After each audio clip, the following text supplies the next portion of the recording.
예수님께서 가나에 있는 갈릴리 가나에 있는 혼인식이 찾아갔다. 초대받았겠지요. 그래서 그 몇몇 제자들, 그때는 12명이 그 제자가 완성된 것이 아니라 베드로, 그 다음에 안드레, 요한, 야고보, 빌립보, 나다나엘, 그런 제자들과 함께 그 혼인식에 참여했는데, 근데 그때 그 집에 한참 혼인식이 무르익을 때, 잔치가 거의 피크에 달았을 때 그 집이 포도주가 끊어졌다, 떨어졌다. 포도주가 금방 어서 담궈서 나오는 것이 아니니까 사람들이 많이 찾아왔으니까 포도주가 떨어졌겠죠. 그때 예수님의 어머니 마리아가 예수님께 그렇게 얘기를 합니다. 이 집에 포도주가 떨어졌다. 포도주가 떨어졌다 그러니까 예수님께서 뭐라고 대답하시느냐. 여인이여, 나와 무슨 관계가 있습니까? 그럽니다. 내가 당신과 무슨 상관이 있나이까? 나의 때가 아직 이르지 아니하였나이다. 그랬어요. 내가 당신과 무슨 상관이 있느냐? 그래서 나의 때가 아직 이르지 않았다. 우리가 세상에 윤리적으로 볼 때는, 도덕적으로 볼 때는 말이 안 되는 얘기지. 자기를 낳아준 어머니한테 여인이여, 여인이란 말이 일반적으로 다른 사람을 칭할 때 쓰는 말이잖아요. 그런데 이런 말을 들어보면은 뭔가 세상의 윤리와 도덕에서 어긋났다, 그렇게 일반적으로 생각할 수밖에 없죠. 그런데 여인이라고 주님이 그렇게 마리아한테 말씀하셨습니다. 그러면 왜 주님이 이 말씀을 하셨을까? 우리가 창세기를 잘 읽어본 사람은 대부분 깨닫지요. 왜냐하면 하와가 에덴 동산에서 뱀의 유혹을 받아가지고 아담과 함께 선과 악의 지식의 나무에서 나는 걸 먹고 나서 쫓겨났잖아요. 쫓겨나서 하나님께서 이제 하나님의 책망과 그 다음에는 이제 저주가 시작됩니다. 그때 이제 저주를 보면 그랬어요. 아담에게 누가 너로 하여금 벗었다고 했느냐 책망하잖아요. 그러니까 아담은 하와한테 책임을 떠넘기고 하와는 또 뱀에게 그 책임을 떠넘기고 하나님께서 뱀에게서부터 저주하잖아요. 저주할 때 뭐라고 하셨느냐? 여인의 후손이 네 머리를 아주 박살내겠다. 밟는다는 거예요. 그 여인의 후손이 누구냐? 바로 그 여인의 후손으로 오신 분이 누구냐면 마지막 아담인 예수 그리스도시다. 그래서 예수님은 인간의 혈통의 씨가 아니라 여인의 후손으로 왔다. 그러니까 성경은 소개하고 있잖아요. 성령으로 잉태하셨다. 주님이 그걸 지금 말씀하신 거예요. 여인이여, 내가 당신과 무슨 상관이 있습니까? 하나님의 아들로 온 예수님께서 지금 마리아에게 하신 말씀이 그러면서 아직 나의 때가 이르지 않았다 그랬어요. 그러니까 하나님의 자녀들은 이 세상에 왔을 때 반드시 하나님이 주신 그 사명이 있다는 거예요.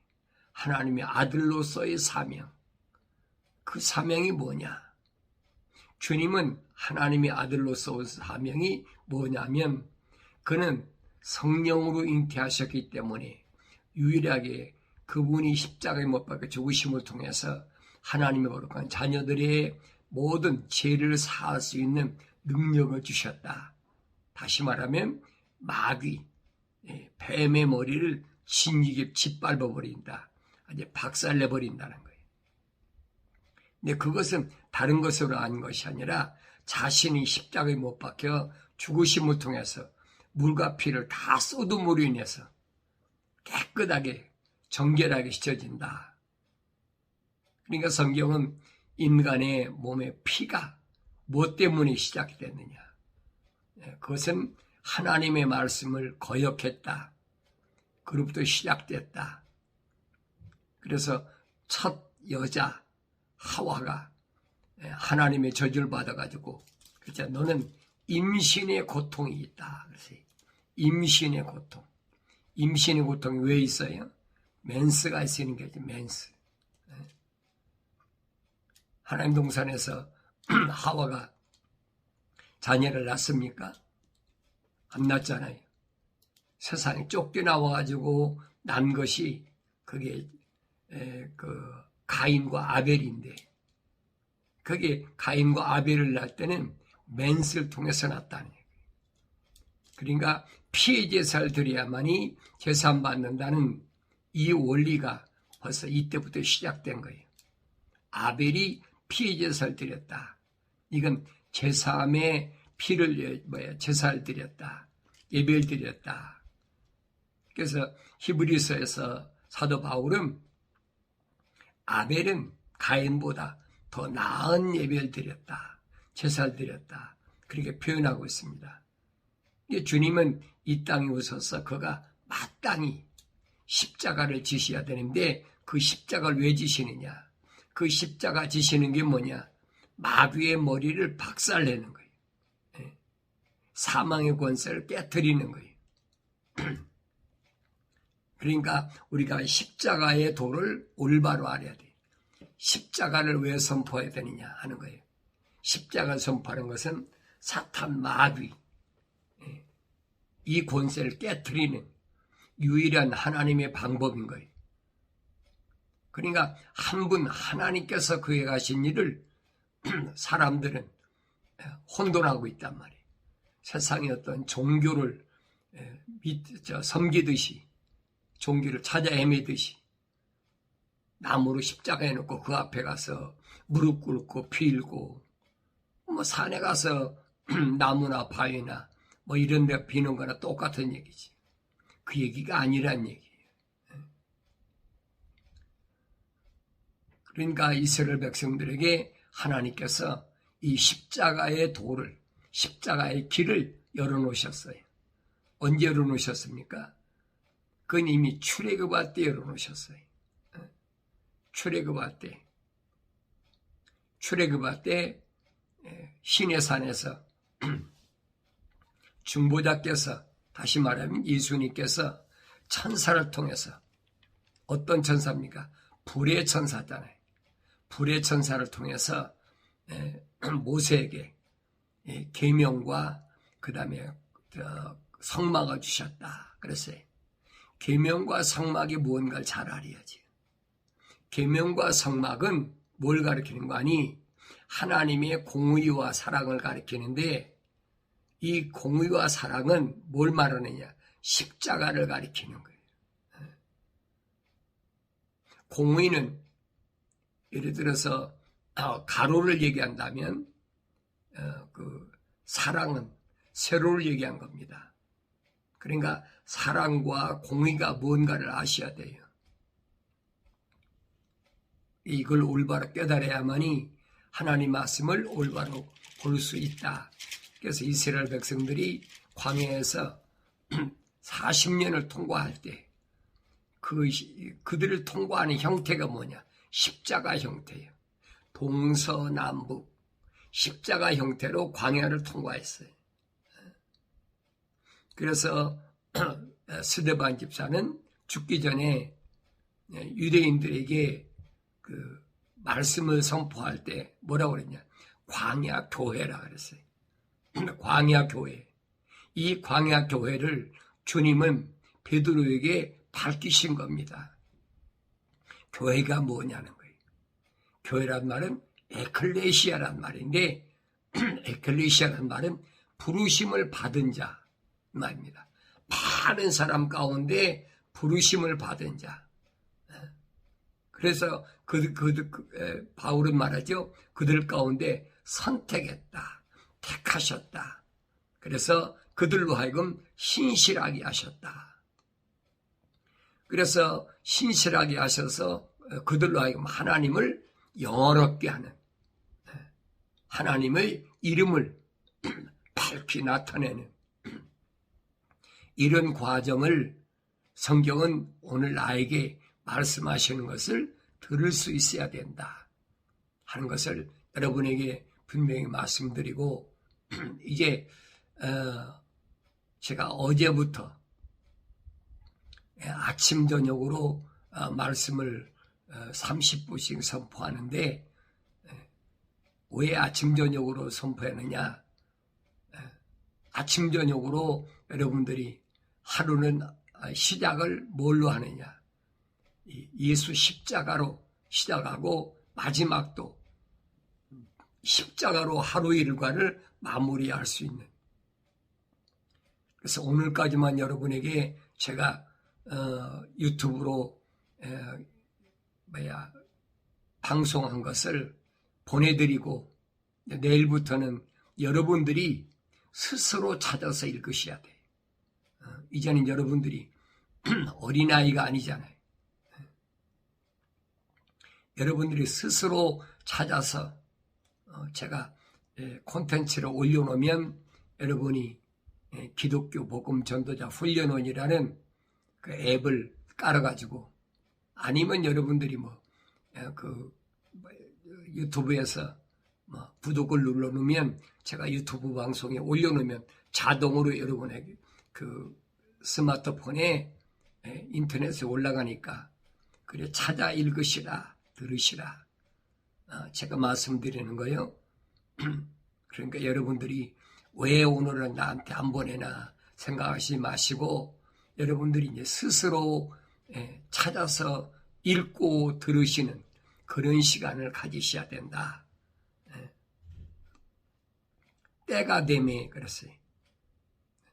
때가 뭘 가리키나? 전도서 기자는 사람이 날 때가 있으면 죽을 때가 있고, 일할 때가 있으면 쉴 때가 있고, 반드시 때가 있다는 거예요. 그럼 내 인생의 때는 언제인가? 무슨 때를 가리키나?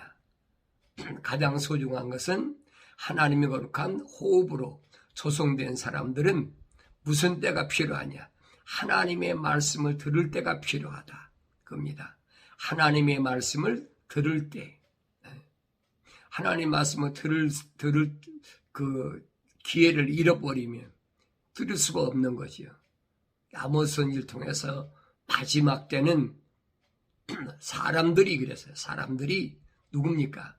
거룩한 하나님의 사랑의 호흡으로 조성되고 성령 받은 사람들이 하나님 말씀을 듣기를 원해도 들을 수가 없다. 거의 99.9%가 세상의 잡동사니 얘기니까 들을 수가 없는 거죠. 하나님의 말씀을 듣기를 원하는데 하나님 말씀을 들을 수가 없는 때가 온다는 얘기예요. 그래서 사람들이, 거룩한 하나님 백성들이 기근이 왔다. 기근이 오니까 그때가 뭡니까? 흉년이 들 때란 얘기. 기근이 왔다. 그래서 굶주리고 먹을 물이 없어서 갈증을 느끼고 그런 때가 마지막 때라는 거예요. 오늘날 보세요. 하나님 말씀을 들을 수 있는 데가 어디 있습니까? 세상 얘기하면 사람들이 좋아해요. 그런 콘텐츠는 엄청나게 많아요. 과학이 발달하니까. 그러니까 내 때를 내가 차지해야 돼. 우리 예수님께서도 하나님의 아들로서의 시작이 어디서 시작됐느냐?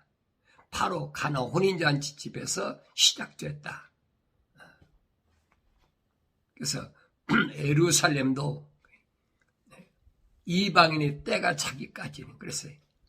이방인의 수가 차기까지는 이방인에게 짓밟힌다. 이게 징조로 보여주고 있잖아요. 아무리 유대인들이 제3성전을 지켰다고 뭐 붉은 송아지를 기르고 그 금촛대를 만들고 성전을 지으려고 갖가지 목재나 석재를 다 준비해놨어도 때가 안 되면 안 되는 거예요. 이미 하나님께서 하나님의 종들을 통해서 또 하나님의 아들을 통해서 이미 예언된 말씀이에요. 주님이 말씀하시잖아요. 이방인의 때가 차기까지는 예루살렘은 이방인들의 발에 짓밟힌다는 거예요. 성전 못 짓는다는 거예요. 그런데 이방인들의 때가 차면 그때는 제3성전, 유대인들이 가장 소원한 제3성전이 들어서게 된다. 주님 약속이시잖아요. 그럼 그때가 언제냐?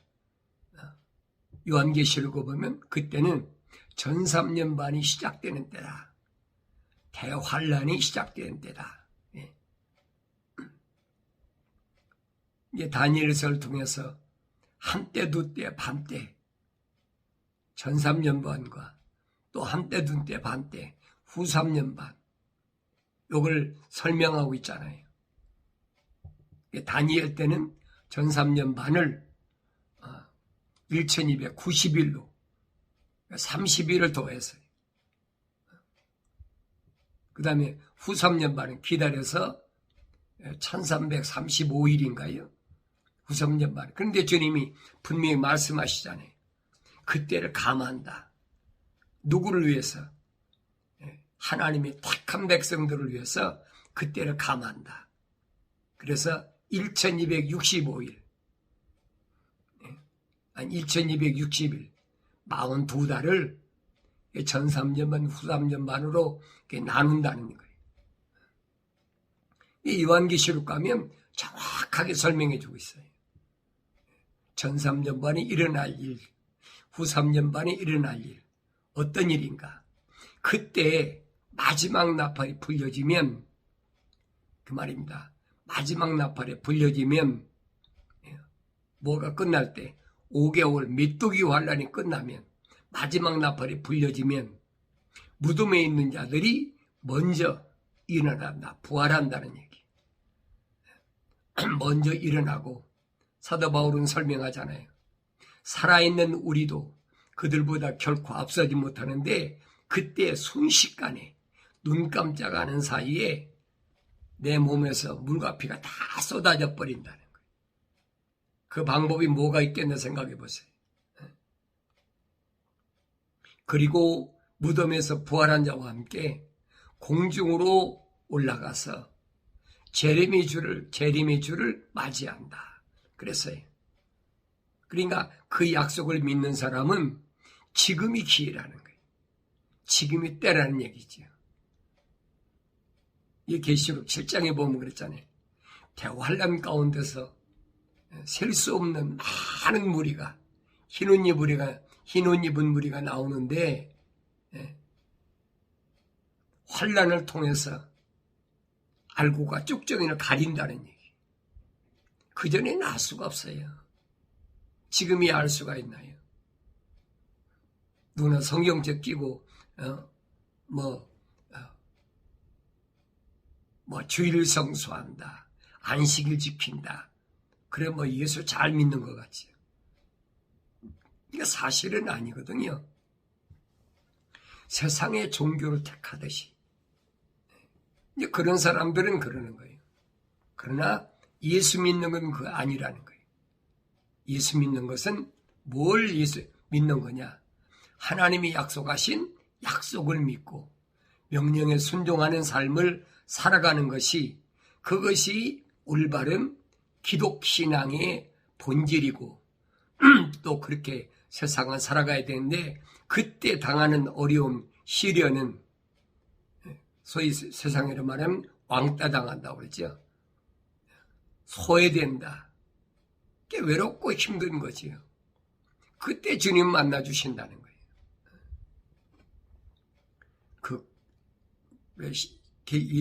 계시록 11장에 보면 그랬다. 두 증인이 기도하니까 3년 6개월 동안 비가 오지 않는다. 그래서 그걸 엘리야의 난이다 그랬습니다. 엘리야가 기도하니까 3년 6개월 동안 비가 오지 않아서 엄청난 시련이 시작됐잖아요. 그러니까 그때 알고가 쭉정이를 나눈다는 거예요. 엘리야는 자기만 그렇게 어렵고 힘들게 도피하고 그들과 싸우고 있는 줄 아는데 죽기를 구할 때 나 혼자만 남았습니다. 그러니까 천사를 통해서 응답하신 것만이 야, 너 말고도 7,000명이나 나와 7,000명. 요한계시록에서 7,000명을 누구를 가리키냐 잘 보세요. 성경에 빠진 것이 없어요. 거기서 왜 7,000명이라고 말했느냐? 요한계시록에 7,000명을 찾아보세요. 그러니까 우리가 하나님의 말씀을 상고할 때 무엇 하나도 소홀히 생각하지 말라는 얘기예요. 숫자 하나하나도 다 그 의미가 있고 그 짝이 있어요. 그러니까 오바댜라는 사람은 그때 아합 왕의 궁에 있는, 요즘 말하면 이제 뭐 미국 백악관이나 한국 말하면 뭐 청와대나 대통령실이나 이런 데 근무하는 사람이죠. 근데 그 사람은 어떤 사명을 가졌느냐? 그렇게 우상 숭배하지 않는 이런 사람들, 하나님의 종들을 50명씩 100명을 굴에 숨겨가지고 그들을 봉양했던, 그들을 도왔던 오바댜가 엘리야한테 고백하잖아요. 하나님의 사람이 아시지 않습니까? 내가 50명씩 굴에다가 100명을 숨겨두고 이렇게 그들을 봉양한 거 아시지 않습니까? 성경에 빠진 것이 없어요. 마지막 때도 마찬가지. 내가 어떤 위치에 있든 주님이 말씀하신 대로 누가 내 형제냐니, 하나님의 말씀을 위해서, 예수 그리스도 이름을 위해서 끝까지 견디고 힘들지만은 끝까지 고군분투하는 그들을 위해서 내가 뭘 할 것인가 하는 것을 깊이 깨달으시고 하나님의 말씀을 이제는 아침 저녁으로 여러분이 상고해서 어린아이 신앙에서 벗어나야 되지. 언제까지나 어린아이 신앙으로 머물러 있겠습니까? 아니잖아요. 어렸을 때는 뭐 오줌통도 못 가리고 어렸을 때는 젖을 갖다 물리고 뭐 그래야 먹을 줄 알고 하지만은 그거 아니잖아요. 이제는 성장했으면은 내가 하나님 말씀을 올바로 알아들을 수 있는 그런 건강하고 복된 남자다운 삶을 살아라. 사도 바울이 그랬잖아요. 남자답게. 여호수아한테도 그러잖아요. 너 두려워하지 말고 좌로나 우로나 치우치지 말고, 좌로나 우로나 치우치지 말라는 말은 환경 때문에 흔들리지 말라는 얘기. 어떤 어려운 환경이 와도 담대하라. 내가 모세와 함께한 것처럼 너 함께할 테니까 두려워하지 말아라. 이 말은 무슨 말이냐? 모세가 왜 40년 동안이나 그렇게 이스라엘 백성들을 선봉해서 선두주자로 리더로, 다시 말해 군사령관으로 재직했는데 왜 가나안 땅에 못 들어간다? 너 잘 알지 않느냐? 흔들리지 말라는 거예요. 한치 오차도 없이 강하고 담대하라. 이 여호수아가 나중에 가나안 땅에 점령하고 뭐라고 그럽니까? 이스라엘 백성들에게 나와 내 집은 하나님만 섬기겠다. 너희들이 섬기든 안 섬기든 너희들이 뭐 귀족도 여리고성 무너질 거 다 귀족 체험하고 다 했는데 여호수아가 보니까 하나님 말씀과는 정반대로 가니까 나와 내 집만은 하나님만 섬기겠다. 여호수아가 마지막 110년을 살면서 유언으로 남기잖아요. 오늘 이 말씀을 내가 잘 기억하시고 내가 이 시대에 어떤 삶을 살아야 될 것인가.